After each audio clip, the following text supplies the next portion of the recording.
प्रधानमंत्री नरेंद्र मोदी ने झालमुड़ी खाई थी और खूब वायरल भी हुआ था और उसका असर देखने को मिला। 4 सीटों से आगे हो गई है, तो झालमुड़ी का असर।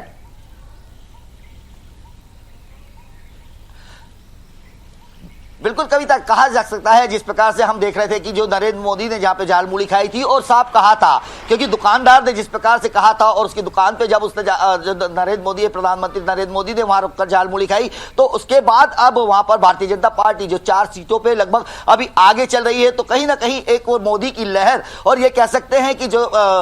वहां पर आम जनता थी श्री राम के नारे लगाकर इस बात की खुशी जाहिर कर रही है। और वही देखा जाए तो झालमुड़ी का असर जरूर देखने को मिल रहा है पश्चिम बंगाल में। और क्योंकि जिस प्रकार से हमने देखा था कि नरेंद्र मोदी ने साफ कहा था कि झालमुड़ी तो मैं खा रहा हूं, मिर्ची किसी और को लग रही है, तो वो असर भी यहां पे हमें देखने को मिल रहा है। वहीं अगर बात की जाए तो जिस प्रकार से खुशी की लहर है, क्योंकि जहां पर खाता भारतीय जनता पार्टी का पिछले चुनाव में नहीं खुल पा रहा था, अब वहां पर भी उनकी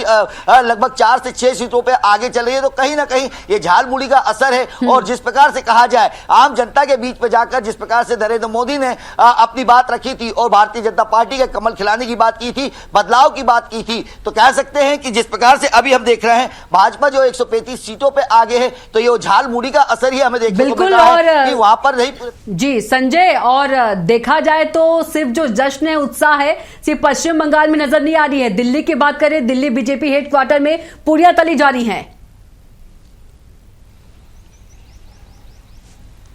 संजय, बिल्कुल कह सकते हैं, क्योंकि काफी लंबा समय इंतजार और पूरे देश की जो कह सकते हैं कि जिस प्रकार से पूरे देश की जो नजर है वो पश्चिम बंगाल पे टिकी हुई है, जिसको लेकर हम जो भारतीय जनता पार्टी का मुख्यालय है दिल्ली में, उसमें जिस प्रकार से खबरें आ रही थी कि वहां पर जश्न का माहौल बना हुआ है, जश्न के लिए वहां पे मिठाइयां बनाई जा रही है, वहीं पूड़ियां तली जा रही है। तो कह सकते हैं क्योंकि जितने भी जो वरिष्ठ नेता हैं वो वहां पर चुनाव के ऊपर नजर रखे हुए हैं, और जल्दी ही जिस प्रकार से जैसे ही अब हम कह सकते हैं जैसे ही अगर इसका 147 सीटें होती है तो ये जश्न का माहौल हमें वहां पर देखने को मिलेगा। वहीं नहीं, पश्चिम बंगाल ही नहीं, दिल्ली में भी इसका माहौल जल्दी ही देखने को मिल सकता है। जी बिल्कुल संजय, और यदि बीजेपी जीतती है तो पश्चिम बंगाल के इतिहास में पहली बार पश्चिम बंगाल में कमल खिलेगा।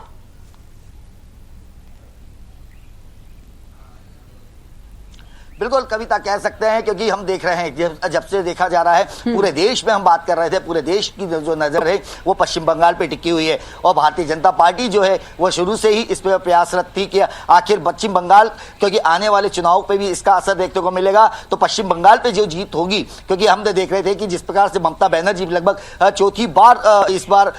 चुनाव में की सीट की गद्दी संभालने की कोशिश की जा रही थी, लेकिन भारतीय जनता पार्टी और उनके वरिष्ठ नेताओं ने जिस प्रकार से कार्य किया है, या कह सकते हैं जो योजनाएं बनाई हैं जो वहां पर, तो उसका असर देखने को मिल रहा है। और इस बार 139 सीटें हो गई है अब भारतीय जनता पार्टी की, तो बस मात्र ये कह सकते हैं 8 सीटों का और इंतजार है। जैसी 8 सीटें मिलती हैं तो बिल्कुल भारतीय जनता पार्टी जश्न का माहौल बनाती नजर आएगी। जी बिल्कुल, आपका बहुत ही शुक्रिया हमारे साथ जुड़ने के लिए संजय। तो बता दें कि पश्चिम बंगाल में